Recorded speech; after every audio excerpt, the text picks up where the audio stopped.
Se Jesus realmente existiu, ele nasceu numa sociedade em que manter escravos era uma antiga tradição de seu povo.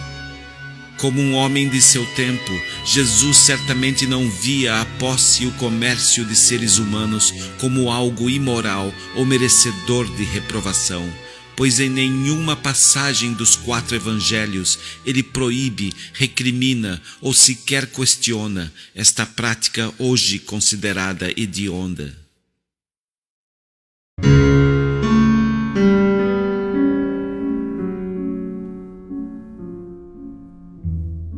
Numa de suas parábolas que trata da justiça divina, Jesus chega a descrever sem questionar o açoite de escravos como medida para manter a disciplina e a justiça.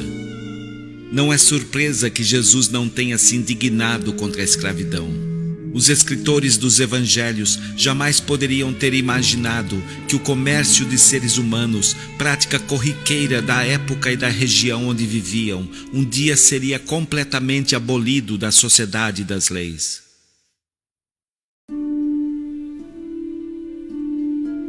O Deus bíblico que supostamente estabeleceu rígidas leis morais para seu povo no Antigo Testamento não proibiu a escravidão.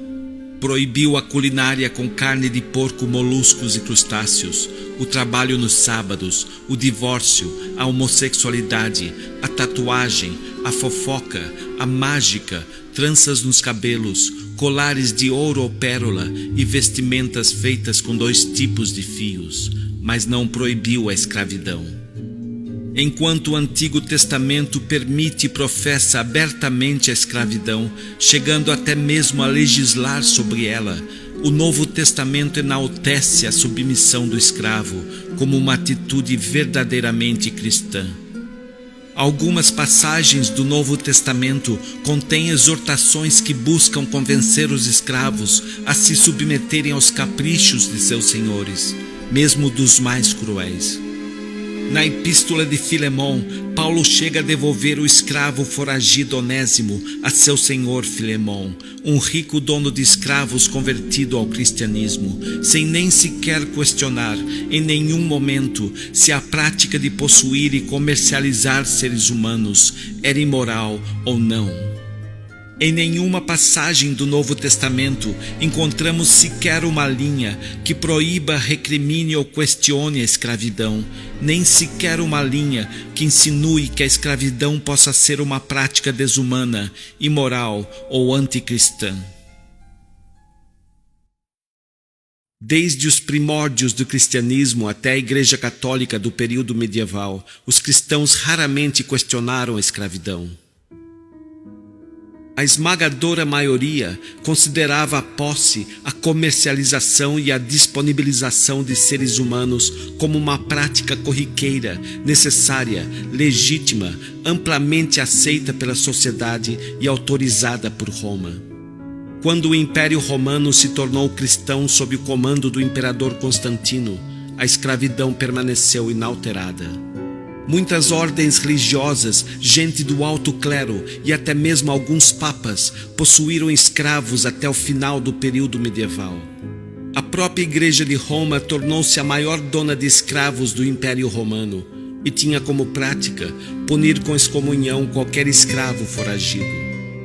O próprio Santo Agostinho aceitava a escravidão como uma das vicissitudes da vida e a justificava afirmando que era uma prática social útil no mundo debilitado pelo pecado original. O Papa Gregório I afirmava que a escravidão era trabalho da providência e da justiça divina e orientava o escravo a aceitar com resignação seu lugar no mundo. São Tomás de Aquino ia mais longe, afirmava que a escravidão era parte da estrutura natural do universo que permitia a alguns homens exercerem autoridade sobre outros, assim como os anjos têm posições hierárquicas no mundo espiritual. Tomás de Aquino também professava o açoite de escravos como forma de justiça, correção e disciplina. Levou mais de 1000 anos para que a cristandade começasse a questionar com um pouco mais de rigor a prática da escravidão. Com o pleno aval do Velho e do Novo Testamento à escravidão, o consentimento silencioso do próprio Jesus e o endosso dos teólogos mais influentes, a busca por justificativas contra a escravidão dentro da doutrina cristã se mostrou uma tarefa difícil. Foi necessário ignorar muitas passagens bíblicas ou reinterpretá-las a ponto de torná-las irreconhecíveis, incoerentes e contraditórias. Mesmo assim, em 1537, Paulo III foi o primeiro Papa a pronunciar-se contra algumas formas de escravidão, apoiando-se em vagos e genéricos princípios morais não exclusivos do cristianismo e mostrando-se muito mais preocupado em arrebanhar para a cristandade o maior número possível de pagãos do Novo Mundo.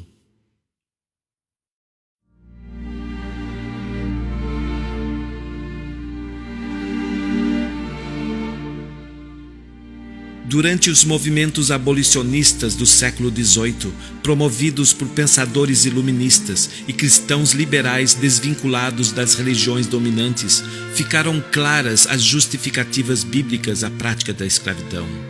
Pois os mais fortes argumentos anti-abolicionistas se apoiaram em várias passagens bíblicas e na teologia dos principais formadores da doutrina cristã. Na Itália, o cardeal Gödel, influente teólogo da Igreja de Roma, afirmou que a escravidão era compatível com a lei natural e que não quebrava a igualdade entre os seres humanos, pois os escravos retinham alguns direitos, como o direito de ser tratados com humanidade por seus senhores. Na Inglaterra, George Whitefield, famoso pastor anglicano, pregou obstinadamente a legalização da escravatura e apoiava a maioria de seus argumentos em textos bíblicos. No século XIX, Jefferson Davis, Robert Dabney e Richard Feynman são apenas 3 exemplos de americanos influentes que, apoiados na Bíblia, defenderam abertamente a prática da escravidão.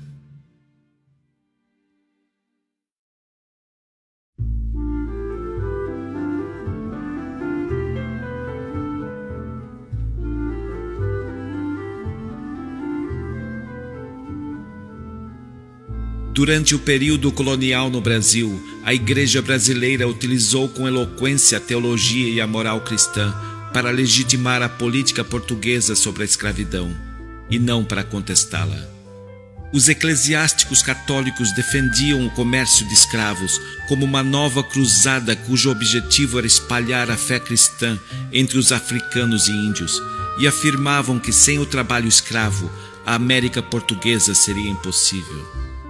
Durante esse período, a ação da Igreja resumia-se a aconselhar os proprietários a dar um tratamento humano aos escravos que os obedecessem com subserviência, apenas aos escravos que os obedecessem com subserviência. E como contrapeso, a Igreja instruía os escravos na doutrina da submissão cristã a seus senhores, como garantia contra a deslealdade e a insurreição. Para a Igreja, os proprietários poderiam ter suas consciências limpas, pois ao promoverem a doutrinação cristã de seus escravos, eles os estariam livrando da eterna condenação ao inferno. Após a independência brasileira, o clero se ausentou completamente dos grandes debates sobre a abolição. Em nenhum momento levantou a voz em favor da emancipação e muitas ordens religiosas permaneceram como grandes proprietárias de escravos até 1887. Apenas a partir da década de 1870, quando o fim da escravatura já era considerado inevitável, o jornal católico O Apóstolo, que era organizado pela elite eclesiástica brasileira, iniciou um tímido apoio à abolição. E nos últimos anos que precederam o fim da escravatura no Brasil, pressionado pelo grande apoio popular à causa abolicionista, o jornal promoveu uma lenta mudança em seus argumentos teológicos. A teologia de Santo Agostinho da escravidão como resultado do pecado original e, portanto, inevitável e socialmente útil, passou a dar lugar a uma inédita visão teológica, sem nenhum respaldo bíblico. A escravidão como um pecado em si.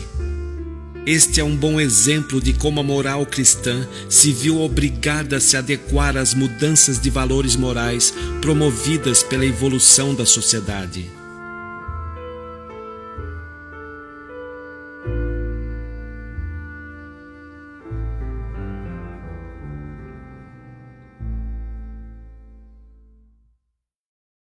Embora os cristãos afirmem que a Bíblia seja a revelação da perfeita e imutável moralidade divina, notamos claramente que essa imutável moralidade, que professa a escravidão, a submissão da mulher e a matança de infiéis, bruxas, adúlteros e homossexuais, viu-se obrigada a transformar-se e até mesmo a calar-se diante das mudanças de valores morais que ocorreram através da história. Por isso é um erro imperdoável acreditar que as religiões são as fontes perenes de nossa moralidade. As religiões são apenas recipientes da moralidade humana, que por sua vez está sujeita a transformações através do tempo.